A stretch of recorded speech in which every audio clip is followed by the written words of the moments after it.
Guys, what a busy week for the Chiefs. It seems like every day brings something new out of nowhere. There are rumors of big internal decisions being made behind the scenes, involving heavyweights like Veach and even Kelsey's future. Then suddenly we get news of injuries that could impact Thursday's game. And on top of that, Mahomes just sent a message that shook the whole locker room and left fans in shock. Everything is new, everything is heating up quickly, and the first one is already causing a stir. Thanksgiving is supposed to be that peaceful moment when everyone eats too much, pretends the season isn't stressing them out, and avoids any conversation that could ruin the vibe. But if you've got Chiefs fans at the table this year, good luck, because Kansas City is basically holding a live grenade wrapped in mashed potatoes. The team sits at 6-5, clinging to life in the AFC race, and somehow they've become the number 10 seed in a year when they were supposed to cruise. So the easiest way to ruin the holiday? Ask the room. Hey, do you think the Chiefs even make the playoffs? Boom. Instant chaos. Everyone already knows the answer is we have no idea, so just enjoy the food and let the season play out. If you want safe territory though, talk about Patrick Mahomes' trophy cabinet, because that man keeps rewriting the record books even in an up and down season. He literally broke a Super Bowl record for most fumbles recovered by a QB, which is both hilarious and legendary in its own weird way. Chiefs fans waited 5 decades for a quarterback like this, so bragging about him is basically tradition at this point.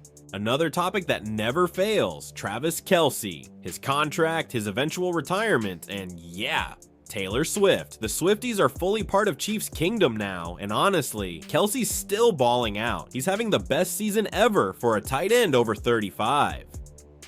If he wants to keep going, the team's bringing him back. The vibe around his future feels planned, calm, and totally drama-free. Now, what not to talk about? Andy Reid's retirement.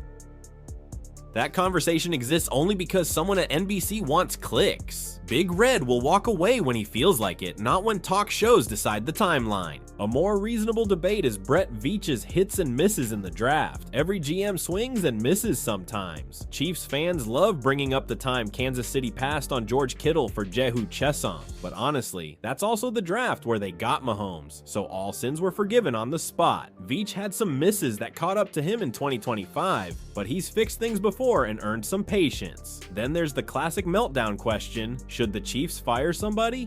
Insert any name you want. It's still a bad Thanksgiving topic. Reid, Veach, the staff, they dug this franchise out of irrelevance. Let them choose how their stories end. What is fair to talk about is whether the offense needs fresh voices. The staff has barely changed since the Super Bowl Live era. That's unheard of. Sure, Eric Bieniemy left and Matt Nagy returned, but outside of that, it's been the same core. Maybe a new perspective, a specialist, or a modern role like a spread game analyst could bring life back to the scheme. Just don't overcrowd the kitchen.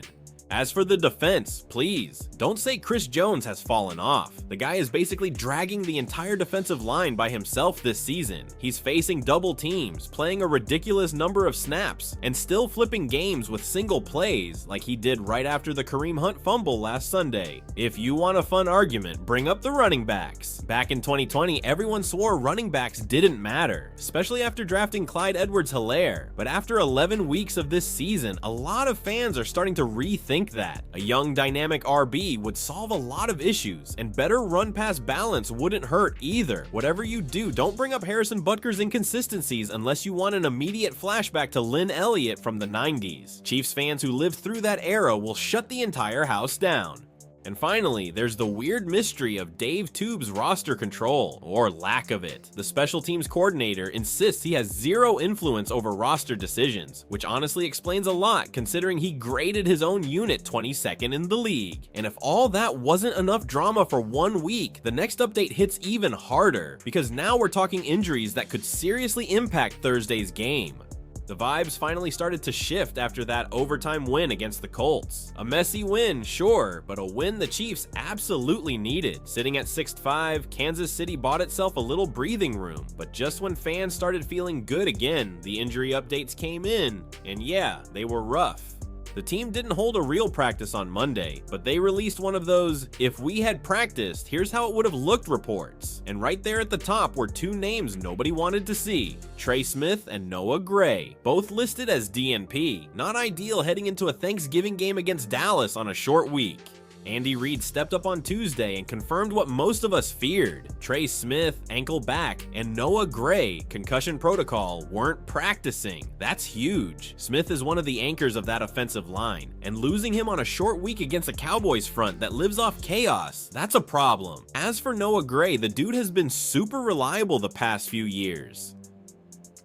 He grabbed 3 catches for 25 yards against Indy and has played every single game for 3 straight seasons.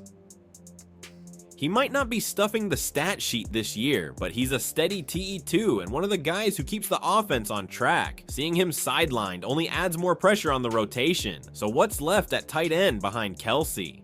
You've got Robert Tonyan, who had 1 lonely catch for 1 yard against Denver, and Jared Wiley, who grabbed 1 pass versus Cincinnati. That's it. If Gray can't go, and it really looks like he won't, the depth gets thin in a hurry. And back to Trey Smith. Reports already said Monday he'd likely miss the Thanksgiving matchup, so this isn't exactly shocking, but hearing Reid confirm it hit different. Losing a guard of his level during a short turnaround week is just brutal timing. All of this means one thing: the next couple of days are basically a race against the clock. Every little update matters, and the margin for error is already tiny with where the Chiefs sit in the standings. The Cowboys game is coming fast. Thursday at 4:30 p.m. ET on CBS, and Kansas City might have to roll in without 2 key players. And just when the injury news seemed bad enough, the locker room got a spark, because Mahomes stepped up with a message that completely shifted the energy heading into Dallas.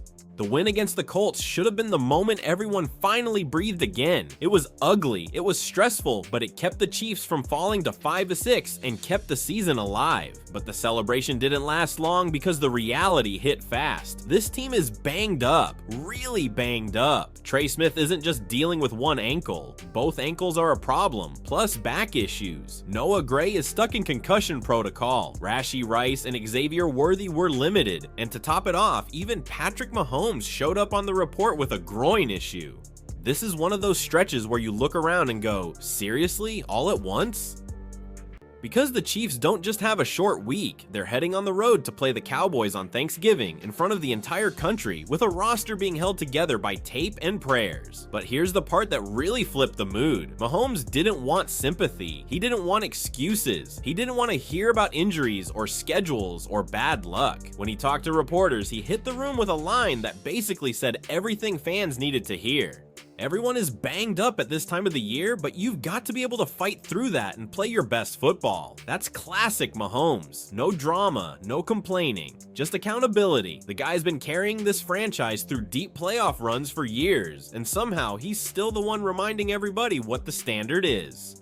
And honestly, he's right. This team has played so much postseason football that it's almost shocking they aren't more beat up every season. If 2025 is a retooling year, fine. But if they get healthy, well, even just a little, nobody wants to face Kansas City in a must-win stretch. That's the thing about Mahomes. Even in a season where nothing is going smoothly, he still walks into the building acting like they're one run away from flipping the whole AFC upside down. At the end of the day, this team is beat up, inconsistent, and still somehow alive. That's the Chiefs' experience. But tell me, do you honestly think they can turn it around in time? Drop your take and subscribe so you don't miss what happens next.